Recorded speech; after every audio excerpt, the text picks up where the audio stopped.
It's a Mailbag Friday on the show. We've got some love for the new NL MVP, Paul Goldschmidt. Questions about what is too much to give up in a trade for a catcher? Will they target a shortstop? And who are some of the top potential non-tender candidates that could be of interest to the team? On today's episode of Locked on Cardinals. You are Locked on Cardinals, your daily St. Louis Cardinals podcast, part of the Locked on Podcast Network, your team every day.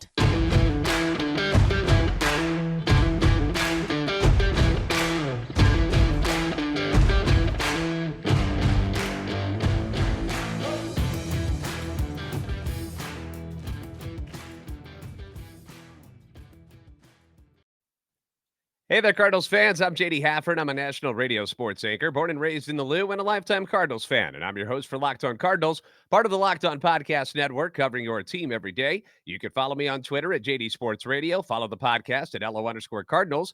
I want to thank those of you who make Locked on Cardinals your first listen every day. We are free and available wherever you get podcasts, iTunes, Spotify, Google Podcast. We're also on YouTube. Be sure to like and subscribe and comment so you can interact with us. Hit the notification button so you know when the new episodes are posted. This is a show serving Cardinal Nation and giving the best fans in baseball all of the info about the birds on the bat. Today's episode is brought to you by BetOnline. BetOnline has you covered this season with more props, odds, and lines than ever before.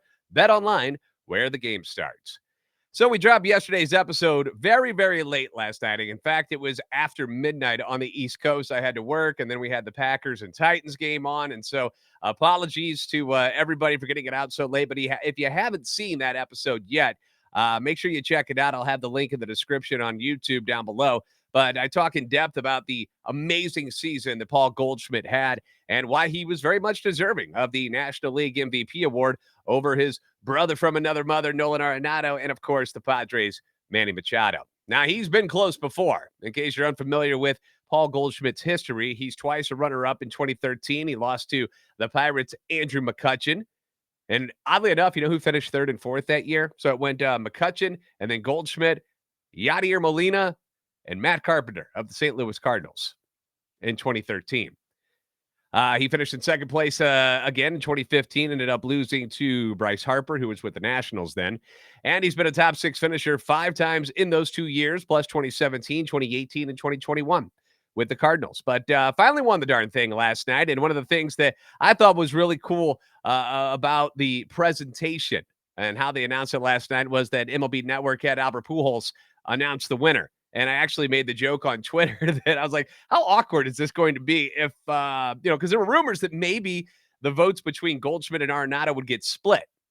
And that would allow a path for Machado to move up and take the MVP award. And I was like, how awkward would that be if he was like, and the winner, but you have to do it in your Albert voice where it's all, choppy. But the winner was Manny Machado of the Padres. What am I doing here? That would have been funny, but it didn't happen. Ended up being Paul Goldschmidt, and it was great. It was cool to see Albert do the announcement, Goldie showing his appreciation to Albert sending it right back to him of how much fun they had together in this past season. But alas, Goldie's name was called, and plenty of you also dropped some nice things to say about Paul Goldschmidt. So here are some of the responses from people showing their appreciation for number 46. Eric Letford said, "I'm so happy for Paul Goldschmidt, a well-deserved honor. He finally got the MVP. Congratulations, Goldie." Daryl Dixon says, "Goldie deserves it. He had a hell of a season, and I'm really hoping he plays the same next season. What a stud." Dimshoff says, "It was the new bat for Goldie." And in reference to the new hockey puck handle bat, which they asked him about on MLB Network last night. It was a major topic of discussion throughout the season, considering the success that Goldie and Arenado had with the new lumber that they chose in spring training. So here's kind of a backstory on that whole situation with the new bats. And this is courtesy of the Athletics' Ken Rosenthal. He did a little piece on this earlier in the season. He wrote, "In early December, Goldschmidt, Matt Carpenter, and Arenado visited the Baseball Performance Lab in Baton Rouge, Louisiana. The lab offers on-site bat fitting, measuring a player's body movements to help determine the model that fits him best and also detects flaws in his swing. Carpenter made the visit part of a cross-country quest to revive his career, which he is doing with the Yankees. Arenado and Goldschmidt sought to take their games to higher levels. Goldschmidt wound up abandoning the bat that he had used his entire major league career, a 34-inch, 32-ounce model, in favor of a slightly longer and heavier custom Marucci bat featuring an oversized knob nicknamed the hockey puck. And the puck is the purpose why that's at the bottom there. It adds weight, but makes you swing faster at the same time. This new bat that Goldie picked up, it's an inch longer than his previous bat and about an ounce heavier, but that ounce is housed beneath the lower hand on bats crafted specifically to suit his swing. Goldie described it like you would getting fitted for golf clubs. If you've ever done that before, I have not. I haven't had that privilege to go get fitted golf clubs for myself. I'm not good enough to need that. I just use the hand-me-downs from my father, but that's what he compared it to when he went to the lab in Louisiana. And he's like, yeah, it's like kind of like getting fitted for golf clubs. You know, they cater to your specific swing, and why not do it with bats? And the results were outstanding for all three men last year. Rich MLE says, good for Goldie. Oh, and no doubt that we have the best first-third combination in all of Major League Baseball. Just my opinion. Hard to disagree with you, Rich. To be honest, in my eyes, there isn't a better corner combo in the league either. I mean, Atlanta's got a nice one with Austin Riley and Matt Olson. The Blue Jays have Matt Chapman and Vladimir Guerrero Jr., but they don't hold a candle to what Goldie and Arenado do, not only offensively, but defensively. Most teams have either one or the other. They got a great third baseman and then a kind of first baseman, or the vice versa. And the Cardinals, they're blessed with both. And it's a lot of fun watching them. You know, it's really good. I appreciate all you guys dropping the comments in the section below. The Cardinals got a lot going on right now. Okay. Although, like, nothing's really happened yet, but there's a lot going on still. I'm going to explain it to you because we're going to jump into the mailbag and answer some of your questions next on Locked On Cardinals. BetOnline.net. Got to be your number one source for sports betting info, stats, news, and analysis. If it's not, come on, man. Do yourself a favor. Do the smart thing. Go to betonline.net. Bookmark that sucker. Get the latest odds and trends for every professional and amateur league out there, from football to basketball to soccer and esports. They've got it all at betonline.net. If you like podcasts, they've got those available. They're the fastest and easiest way to get your betting fix. If you think you know your sports, why don't you put your money where your mouth is? You should do that. You know, last night I had all the faith in the world that my Packers were going to look good. Going up against the Cowboys the previous week, they win. They do it in an awesome fashion. Titans coming to town. They got to travel on a short week, go play in cold-ass Lambeau Field, and they lay an egg, and they were 3-point favorites. So you would have made some money against my Packers last night if you had bet on the Titans. So it's just, you know, it just takes sports to another level, okay? So if there are games, like say you had no interest in last night's game whatsoever, and you didn't care, but if you had like $20 on it, you might have cared a little bit more and enjoyed watching the game some more. So head to the website today. Use that mobile device if you need to learn more. Bet online, where the game starts.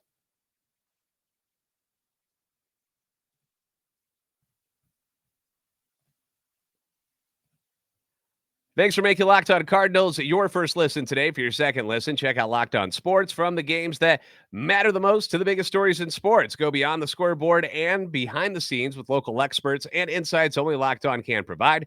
Locked On Sports today, available on this app, YouTube, and wherever you get your podcast. All right, so we're going to dive into some questions, okay? So each week, we get a bunch of comments and questions on YouTube. I get them sent to me on Twitter, and if you want to do that, you can. At JD Sports Radio, at LO_Cardinals on Twitter as well. As long as Twitter is around, there's a rumor that it may not be around soon. I don't know. But so far, so good. But get your questions to me, whichever way you can do it, and maybe we'll answer them on the show. This one, let's just get into this. Much has been made about the catching position, okay? Catching, shortstop. Everybody wants to know about those two positions for the Cardinals, what they could do with their free agent money to improve this team at those positions. I get this question more than anything, and I get it a couple of times a day at least. And this week, we looked at a couple of different scenarios, all right? If you haven't watched all the videos from this week or heard the podcast from this week, I invite you to go ahead and go do that because we go into those situations a lot more in depth. But what's the best fit? Why is that person the best fit? And what I'm gathering, okay, I can only go by what I read from the insiders and what you guys tell me. And, you know, I gather information as best as I can. And I think a lot of fans, at least that I've noticed, have started to settle in on a trade with the Oakland A's for Sean Murphy is what they think is the best possible move at catcher. Comments, tweets, people seem to be on board about this. The question is, what do you give up to get him? That's where people have discrepancies. Now, there are some who don't like the defensive side of Willson Contreras, which is the other top option in a lot of people's eyes as well, despite how good he is offensively. They think the defensive side of him detracts too much from how good he is offensively to make it the best fit. Now, the latest report from the New York Post, John Heyman, who I trust as a source, has the Cardinals certainly in the thick of the Contreras discussion still. Here's what he wrote on Thursday. The Cardinals are pursuing free agent catcher Willson Contreras and look like a potential landing spot for the former Cub. While the Astros and others are linked to Contreras, St. Louis is among teams at the forefront of talks. This would be a double blow to the Cubs, as St. Louis is their biggest rival. Oddly enough, the Cubs never made Contreras a multi-year offer covering free agent years. The Astros are interesting, as former GM James Click had a deal for Contreras in place that was nixed by their owner, Jim Crane. So with Crane running things for now, remember, Click's not there anymore, having lost, that would make them an unusual fit, is what they're saying. If he didn't approve it before, why all of a sudden would he change his tune after winning a World Series without him and then say, yeah, we should bring in Contreras? The Cardinals are a more logical fit, according to Heyman, after losing Yadier Molina to retirement. Other catching possibilities still include free agents Christian Vazquez, who was with Houston, and Mike Zunino, who was with Tampa Bay but was hurt a lot this year, and trade candidates Danny Jansen from the Blue Jays and Sean Murphy of the Oakland A's. Now, I was very pro Willson Contreras early on. I still am. I'm not anti-Contreras, but if someone like Detroit, who just seems like that type of team that would just go, you know what, let's offer him 5 years at $25 million. I think that's too much. I just think it's too much for a 31-year-old catcher. I don't like it. I think that's too much money. I would like to stay below 20 million if you got to do it.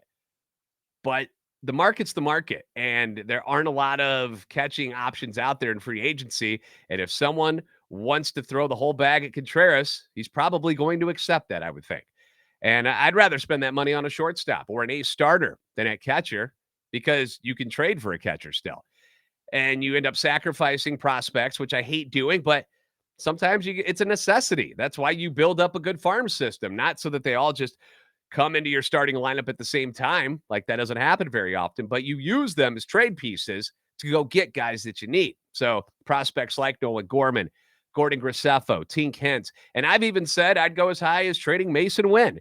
If, okay, slow down. Don't get mad at me yet.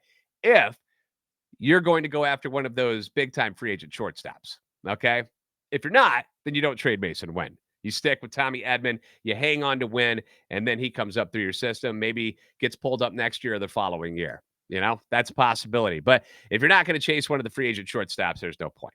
I caught a lot of grief for saying I'd trade Wynn, but let me just take the names away from you and give you just straight stats, and let's compare them. Player 1, 283 average, 12 home runs, 63 RBIs, and 43 stolen bases. Player 2, 265 average, 13 home runs, 57 RBIs, 32 stolen bases. Not much of a difference there, is there? Not much. A little bit. Batting average is the big one, obviously. 11 more stolen bases is kind of that's a decent amount, especially in today's game. But player 1 is Mason Wynn, and he had those numbers at A and AA ball this year. Player 2 is already your shortstop in Tommy Edman. These guys are close in just about every category you could think of except for arm strength. And the thing is, Tommy's doing it at the major league level. And he's going to be 28 next season. All right. He's in his prime. Like, these are going to be his best years, probably. Wynn still has to do his thing at AAA and then come to the majors and do it there. And sometimes players have a bigger learning curve than others. When there are some guys who get pulled up to the majors and just go off. Okay. You saw it happen for the Atlanta Braves this year with a couple of their guys, right? But that doesn't always happen. That's the anomaly. That's what's going to occur. Usually it's like Nolan Gorman style, where they have a little bit of success, but then they struggle a little bit as pitchers figure them out at the plate. And it's harder to adjust for these younger players when they're at the major league level. So if I can move a potential player like a Mason Wynn to get an already number one catcher, an established number one major league catcher who's great offensively and defensively, and Sean Murphy, and is only going to make between $3 and $5 million compared to what Contreras is going to get, then why wouldn't I pull the trigger? I mean, this is a win now team. Okay. This is not one of those, it's like, well, we got a few years to work with things. No, this is a win now team. Goldie's only got 1 year left on his contract. They can extend him, but how long is he going to keep hitting at this level? We don't know. Or playing defense at this level. Arenado, I trust, but eventually there's going to be some regression somewhere. It just happens with age. It's not his fault. This is a win now move to do something like that and trade Mason Wynn. Now, speaking of shortstops, I've been asked plenty about whether or not the Cardinals will be in on the big free agent shortstops this offseason, and I want them to. You know I want them to if you listen to the show. My heart wants them to.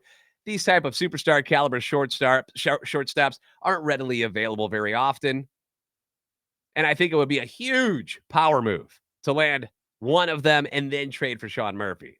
That'd be monstrous, right?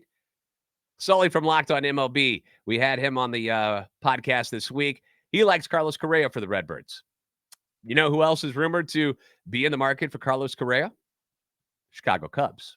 The Chicago Cubs, all of a sudden, ready to spend some money, and they may throw the bag at Correa. Now, from what I've read, some teams are hesitant to go after Correa because of what happened with the Astros scandal in 2017. In my eyes, that was 5 years ago. Are we not over this yet? I mean, he was 22 years old at the time.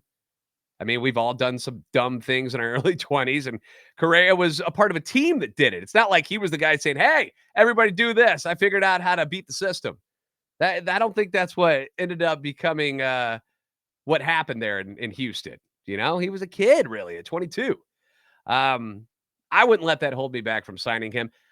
Personally, I like Trea Turner better. I just love everything about his game. I love his makeup, and I think he'd be perfect. I think he's the best fit for this team, but a lot of people have him going to Philadelphia or perhaps returning to the Dodgers. I also read that Correa is very much still in contact with his Twins teammates, which might be a sign that he'll stay in Minnesota for the right deal. So it might be a moot point to even consider these guys if none of them even want to come to St. Louis. Like, we don't know that. We don't know if Dansby Swanson would want to play here, or Xander Bogaerts, or, Turner or Correa. We don't know. We had Giancarlo Stanton shoot us down, where everybody was like, what? You don't want to come to St. Louis? We're not used to that. We're used to players wanting to be in that Cardinal uniform and play in front of our fans, but sometimes they don't.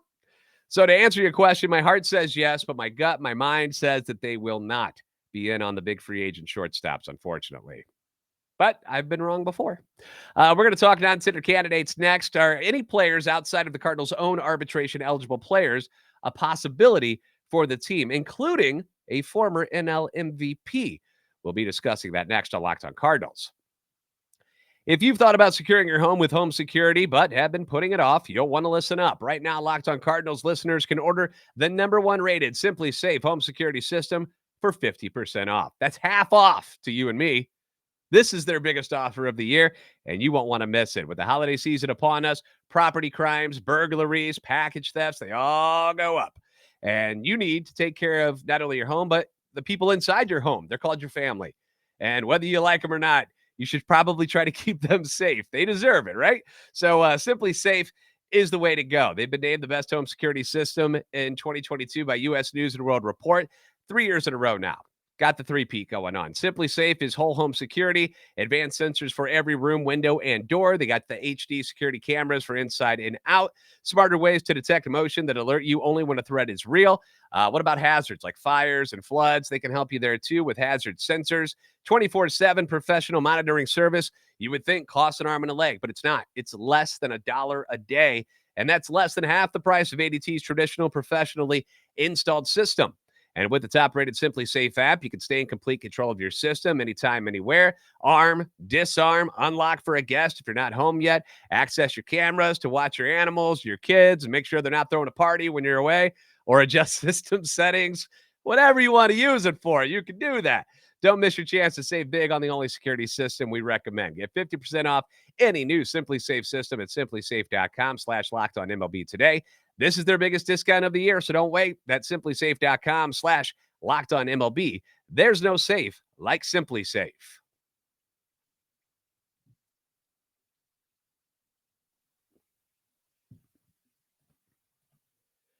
At the time of this recording, the Cardinals have 10 arbitration-eligible players still in talks with the team. They include Genesis Cabrera, Jordan Montgomery, Jordan Hicks, Jack Flaherty, Ryan Helsley, Dakota Hudson, Alex Reyes, Tyler O'Neill, Tommy Edman, and Andrew Kisner. A lot of big names from the Cardinals expecting some raises here in the very near future. Giovanni Gallegos and Chris Stratton, damn glad to meet you, have already signed. And tonight, 8 p.m. Eastern, is the deadline to present the contracts. I would assume all of them will get one, except maybe Alex Reyes, who just can't seem to stay healthy. Maybe they can figure something out. But from what I read, he's supposed to be making around like $2.3 million. And I mean, that's what Sean Murphy's gonna make almost that. And Reyes doesn't even play. We don't even know if he can throw a ball yet. So I know it stings to let go of a guy who had that much talent and was the number one rated pitcher for a while. But as Shinedown says, time to cut the cord, I think. But other teams have some decisions to make as well. And MLB.com's Mark Feinsand listed some names that could be non-tendered. At catcher, he listed the Padres' Jorge Alfaro, who hit 18 home runs in 2019, but I think the Cardinals kind of have their eyes set on bigger fish than him. So I'm not too concerned with him, but he might be out there. Outfielder first baseman Dominic Smith from the Mets. An interesting one here because Smith has been unable to carry the momentum from his breakout 2020 season. That was the COVID year. In that year, in 50 games, he hit 10 home runs, 42 RBIs, had a 993 OPS, which was solid, left-handed stick, and he just hasn't been as good since. Hasn't even been close. He's projected to earn $4.1 million in his 3rd of 4 arbitration-eligible years, and without a clear spot for him in the lineup, he seems to be a good bet to be non-tendered, which appears to be what the Mets are doing. I saw some stuff on Twitter earlier that looks like the way they're going to go. Left-handed bat, both outfield and first base.